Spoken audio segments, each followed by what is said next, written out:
ہم میں سے کون نہیں چاہتا میری زندگی پرسکون زندگی ہو، اور واقعتاً یہی پرسکون زندگی ہی کامیاب زندگی ہے، اور اس کے لیے ہر ایک کوشش کر رہا ہے کہ میری زندگی کامیاب زندگی بن جائے اور پرسکون زندگی بن جائے۔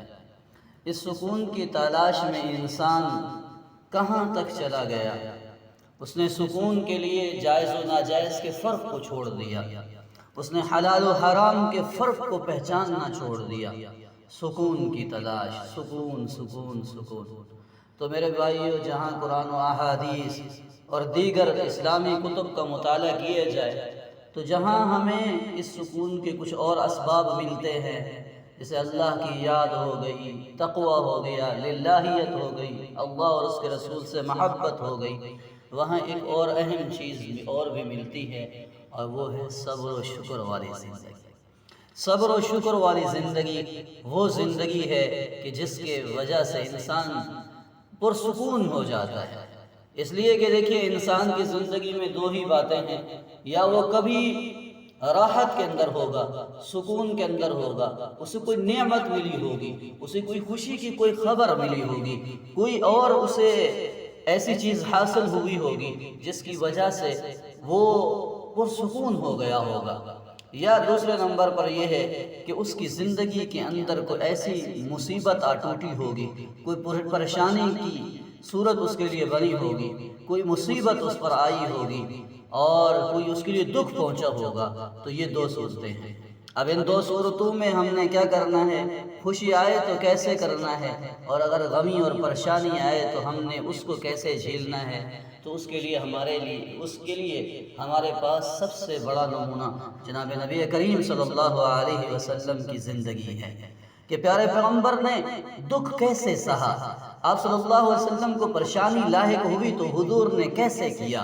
حضور صلی اللہ علیہ وسلم پر اگر کوئی مصیبت آ ٹوٹی تو پیارے پیغمبر صلی اللہ علیہ وسلم اس وقت کیسے معاملہ پیش آ رہا تھا، یا معاملہ کیسے اس معاملے کو حضور نمٹا رہے تھے؟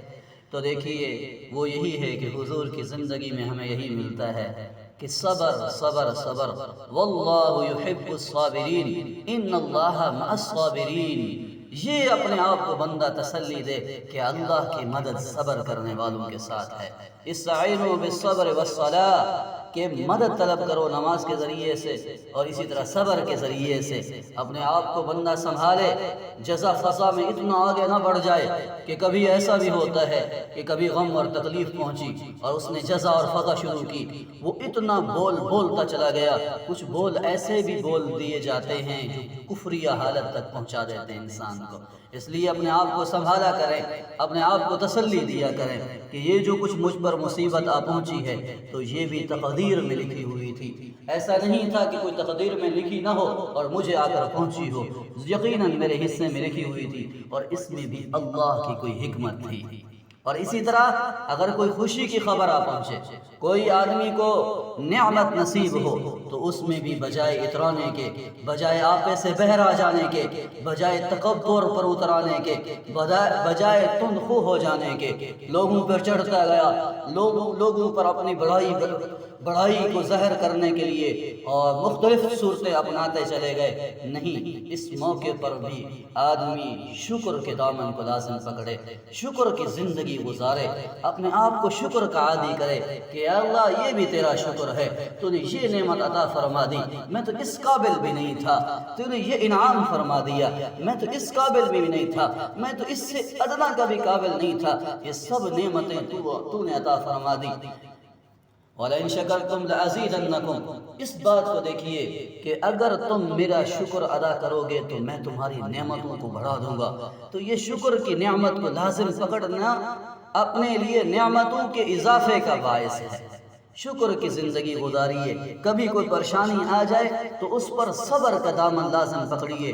یہ دو باتیں ہیں ان دو باتوں کو لازم پکڑیے، یہی پیارے پیغمبر صلی اللہ علیہ وسلم کی زندگی بھی ہمیں بتلاتی ہے، یہی صحابہ کی زندگی بھی ہمیں بتلاتی ہے، بعد کے تبع تابعین، تابعین، اولیاء، قطب، ان کی زندگی بھی ہمیں یہی بتلاتی ہے کہ صبر و شکر کی زندگی گزارے، پرسکون زندگی ہو جائے گی۔